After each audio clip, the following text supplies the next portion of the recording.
me parece que não há muita estratégia na campanha do Flávio Bolsonaro nesse momento.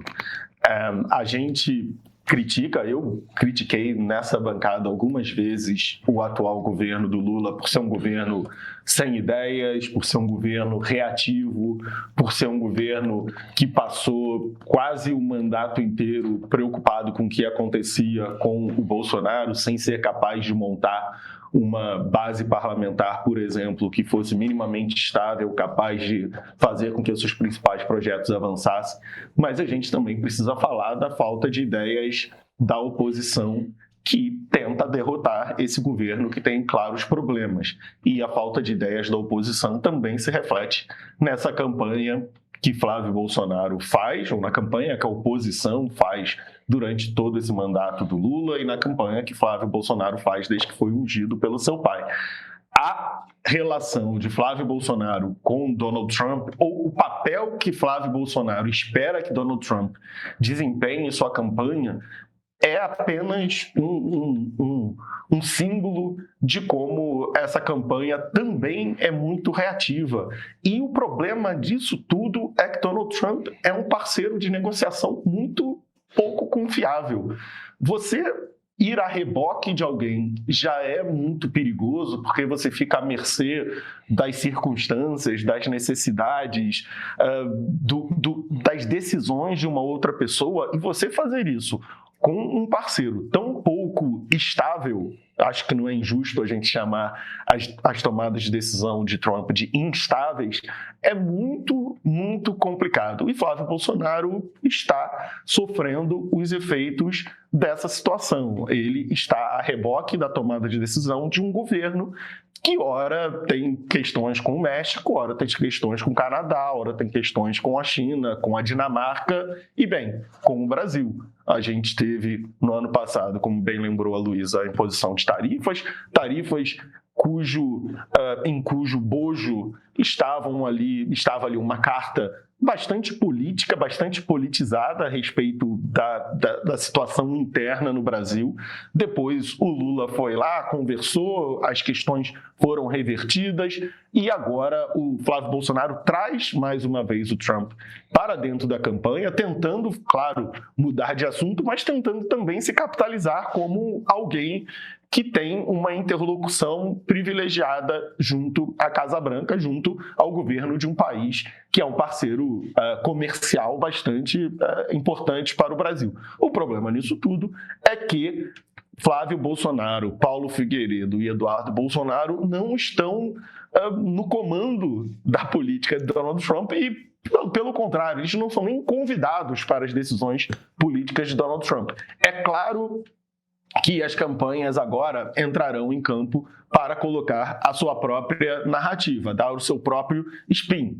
O presidente Lula vai dizer que Flávio Bolsonaro causou as tarifas ou que causa danos ao Brasil. Flávio Bolsonaro agora vai dizer que tentou fazer com que tarifas não fossem implementadas, vai dizer que são resultado de Lula tentar retirar o dólar como padrão de negociação internacional. Lula vai dizer que terá reuniões para tentar reverter. A gente vai ver isso tudo acontecer. Mas o que a gente sabe de verdade é que Donald Trump e suas políticas são razoavelmente imprevisíveis, a gente nunca sabe a hora que eles vão apertar ou vão soltar um pouco esse garrote que eles mantêm sobre as punições, sobre o fluxo de comércio entre o Brasil e os Estados Unidos, e a política brasileira vai a reboque.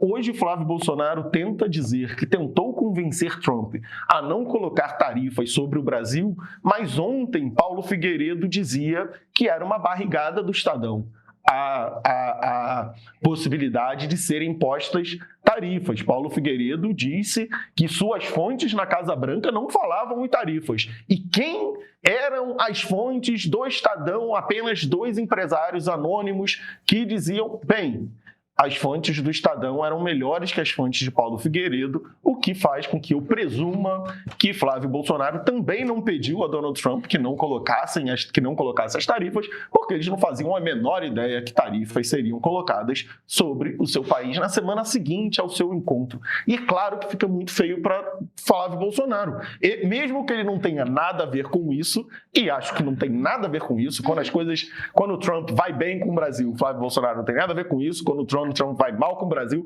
Flávio Bolsonaro também não tem nada a ver com isso. Mas quem tirou foto com Flávio Bolsonaro não foi o representante da campanha de Lula. Não foi Lula. Quem ficou lá com a carinha lá... Bonito, nas palavras do Pedro. Não foi um apoiador do presidente Lula. Foi um apoiador da campanha do Flávio. Então, esse ônus está posto para o Flávio e esse gol vai ser difícil de ser revertido. Por quê?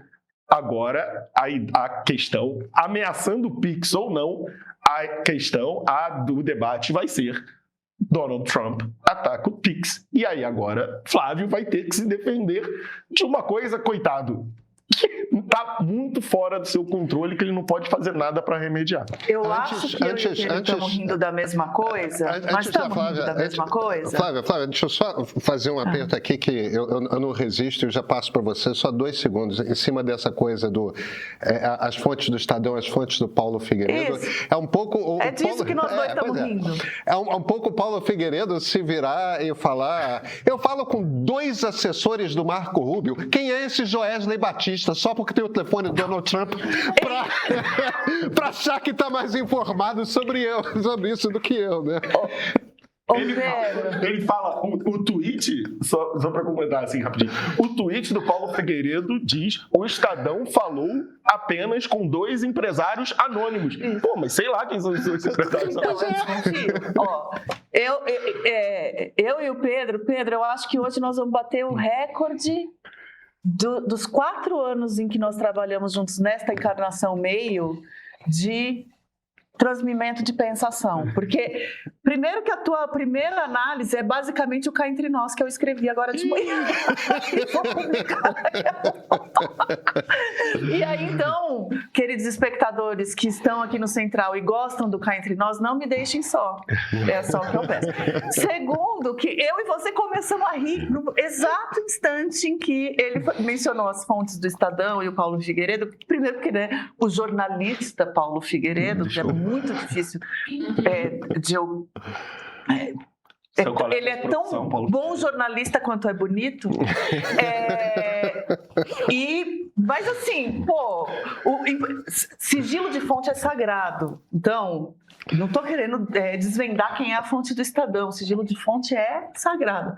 Mas eu tenho uma desconfiança de um empresário que sabe o que o Donald Trump pensa e que é uma fonte melhor que as do Paulo Figueiredo. Enfim. Deixa eu dar um palpite. Eu acho que a gente tem que separar as medidas da Casa Branca nessa última semana em 2 frentes. E nenhuma das 2 o Flávio Bolsonaro tem influência. Quer dizer, não a influência que ele diz ter, né? Ele pode ter alguma entrada, alguma coisinha, mas ele não tem o poder de fazer uma decisão acontecer ou não, como ele quis vender na primeira para se beneficiar e agora vai tentar escapar da segunda, uma coisa que não dá para fazer. Ou você tem influência ou você não tem. E se você não tem para uma coisa, você não tem para outra, então, ou você tem para as 2, etc. Mas eu entendo que são 2 frentes distintas. Uma é que esta de hoje, ela se despe da roupagem ideológica do primeiro tarifaço da carta que você mencionou e fica essencialmente uma recomendação, uma proposta de tarifa com a verdade comercial da coisa, que é: queremos proteger Visa e Mastercard e queremos proteger as Big Techs. Então, aí pode falar que é por causa da família Bolsonaro, da perseguição à direita, tal. Ok, mas não é. Tem uma questão comercial do entorno ali do governo Trump, que outros governos americanos já foram, pontualmente, protecionistas de suas empresas. Mas o governo Trump leva isso a outra categoria, inclusive porque a sua proximidade com empresas é de outra categoria. Então, é um governo que traz as empresas para dentro da Casa Branca de uma maneira muito mais explícita e enfim, transacional do que outros presidentes, né? Isso é uma coisa. A outra é a questão das organizações terroristas, PCC e CV, que, a meu ver, tem um componente de geopolítica e uma pitada ideológica a mais. Por quê? Eu acho que passa muito mais pelo Marco Rubio do que pelo Scott Bessent, pela parte comercial do governo americano, e o Marco Rubio está em modo sucessão de Trump. Isso é parte da análise que o Guilherme Casarões fez para mim na edição de sábado e que eu também, depois de ouvir o Casarões, que é sempre uma aula e um privilégio, fui dar uma olhada. Porque ele falou assim, você pode ver, o Trump está fritando J.D. Vance, que era o nome que estava mais cotado a ser o sucessor, e agora embicou para o lado do Rubio. E o Rubio não é MAGA raiz, não é trumpista raiz e não era ligado ao bolsonarismo desde sempre. Porém, acabou sendo atraído para um núcleo MAGA via Trump, que lhe oferece agora uma oportunidade de poder concreto que ele nunca tinha tido antes, mas também para o lobby bolsonarista via indireta, via parlamentares da Flórida que são MAGA e são, portanto, mais ligados aí a essa América Latina de extrema-direita. Então, a agenda de extrema-direita da América Latina passa via parlamentares da Flórida. O Marco Rubio, que tem uma visão anacrônica, mas muito clara, de expulsar o comunismo da América Latina, se seduz por esse... Tem match. Não é que ele se seduz porque ele é ingênuo. Dá match, né? E aí, então, a coisa fica mais afim, né? Rola uma afinidade. Acontece que o Flávio tentou transformar uma coisa que é muito complexa num discurso simples. E conseguiu no primeiro momento, que é o da segurança pública. Eu fiz alguma coisa pela segurança pública do Brasil, o Lula é ladrão e é ligado a organizações criminosas, e eu não, e eu vou limpar.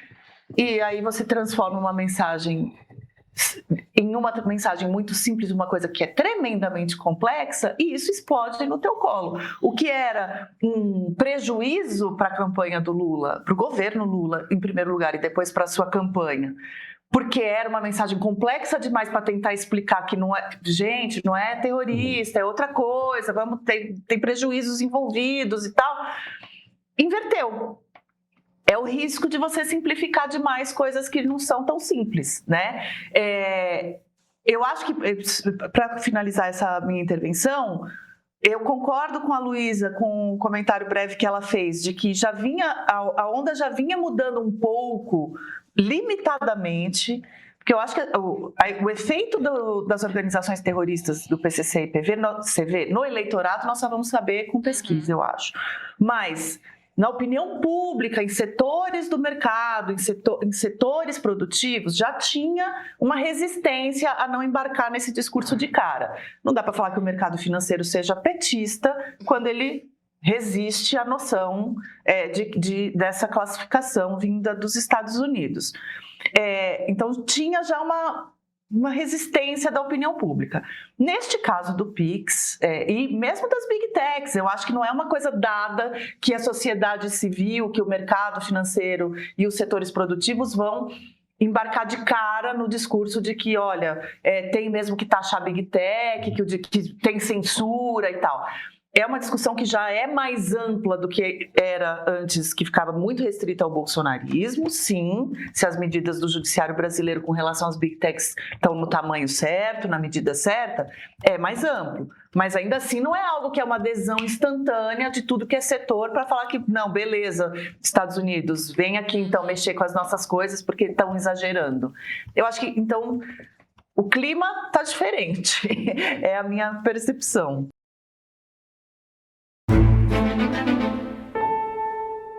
No episódio passado do Ponto de Partida série, nós mostramos que o Brasil não está dividido em dois, mas em 5. 5 mundos brasileiros que descobrimos ao cruzar a pesquisa Meia Ideia com a Quest. Então a pergunta que sobra do episódio passado é essa: como uma democracia funciona num país assim? Como 5 mundos diferentes ganham representação numa coisa só que se chama República, que se chama Brasil? Para responder, eu fui a fundo no mais novo lançamento do Meio, o episódio Os Partidos do Ponto de Partida da série. Nós vamos viajar no tempo, vamos precisar olhar para como nascem os partidos brasileiros, para como morrem, que conjunto de brasileiros cada um deles representa ou representou. Os partidos políticos existem para conectar a sociedade civil organizada às instituições do Estado. É para dar esse vínculo uma cara, uma identidade.